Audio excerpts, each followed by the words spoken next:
I was walking actually on the bike path, Oh, this is good. which you know, and I believe I got a message from Bill, and he said, Lisa, we'd like to talk to you about a commission for American Revolutions, and we have a thought.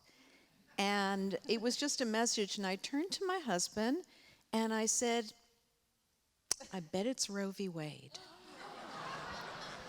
And I don't even know where I pulled that from. I know that I am thought of or described sometimes as a feminist playwright, but I just kind of knew. And then I spoke to Bill, and he mentioned it and talked about it and said there was interest.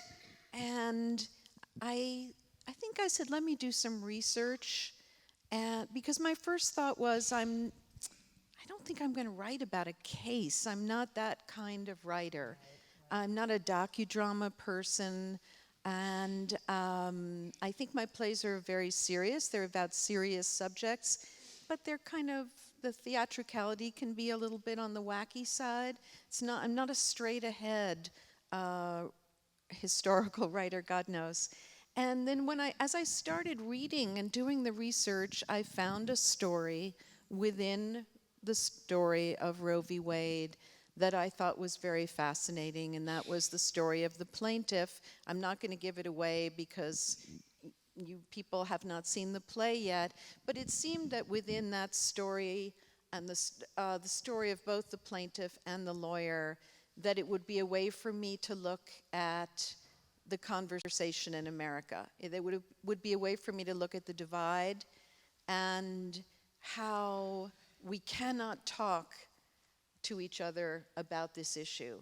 And I think that's what really fascinated me, because as Alison said, the interest in history is why this story, this historical story now? Why write this now? And what appealed to me about it was that it was really a way to look at this incredible inability that we have as a culture to tolerate the other point of view. And I'm very interested in plays which are a dialogue, a conflict, a dramatization of two sides of an issue. I don't think it's a popular thing to do. I don't. I think that we like our heroes and we like our villains. And what's so tricky about this story is that everybody who comes to see it will have a different idea of who the hero and who the villain is, according to what you bring to it. I have never seen an issue that's more divisive, that's more, that ignites more passion. And I don't know what that's going to be like in the theater. I really don't. But I was curious about that, and then I remain curious about it. I remain daunted by it. I remain frightened by it. But I did not know a different way to do it, personally.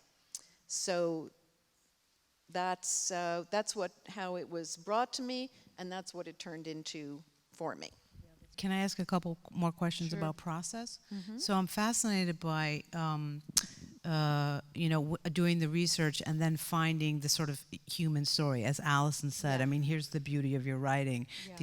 Yeah. While there's a comic bubble around it, Yeah. I mean, they have heart and Yeah. they are fully fleshed dramatic characters. And is that often what would happen in process to get that hook, that you would have to find that human story at the beginning? Yes, I think in most of my plays, the story is made up, or it's right. channeled. Who Right, knows? right. In this case, it is based on something that's very strange and also true. Right. And so how do you keep that in perspective. In other words, stay focused on your part of the telling of the story versus sort of overwhelmed by, do you know what I mean? Like all the things that would be around it, and sort of, as you've just said now, the sort of, the controversy of it, the fear of it, how in process have you figured out to stay kind of on your prize? Yeah, that's interesting.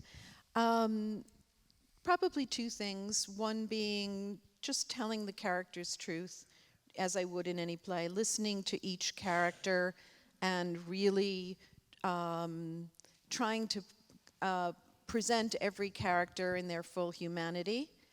And there's a few adjustments that I have made in order to deliver those characters to you in a way that they can also express, where they can have your sympathy, where you can have compassion for them.